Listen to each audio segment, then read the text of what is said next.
খেলা দেখে আনাস রাদিয়াল্লাহু তাআলা আনহু ভুলে গেলেন যে বিশ্বনবীর জামা আনতে হবে। উনি ভুলে যে উনিও দাঁড়িয়ে খেলা দেখতে শুরু করলেন। এখন ঘন্টার পর ঘন্টা যায়, আনাসও আসে না, জামাও আসে না। বিশ্বনবী ভাবলেন, হায় রে, আনাস মনে হয় ভুলে গিয়েছে, কি আর করা যাই, নিজের জামা নিজেই নিয়ে আসে। বিশ্বনবী বের হলেন জামা আনতে। বের হয়েই দেখে মদিনার গলিতে বাচ্চারা খেলতেছে, ওইদিকে আনাস রাদিয়াল্লাহু আনহু দাঁড়ানো। বিষ্ণু সাল্লাল্লাহু আলাইহি কিছু বললেন না, যে উনিও আনাস রাদিয়াল্লাহু তাআলা আনহুর পাশে দাঁড়িয়ে খেলা দেখতে আরম্ভ করলেন।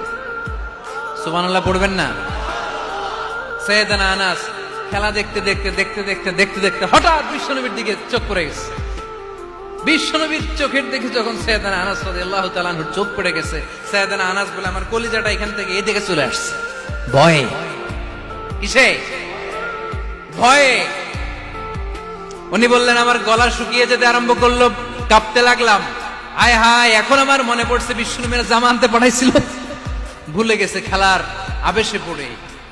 উনি বললেন, বিশ্বনবী আমারে ধমক দেন নাই, আমার গায়ে হাত তোলেন নাই, জামা আনতে পাঠাইছি, এখানে খেলা দেখতেছো এটাও বলেন নাই, বিরক্তিও প্রকাশ করেন নাই। বিশ্বনবী শুধু একটা হাসি দিয়েছেন, স্মাইল।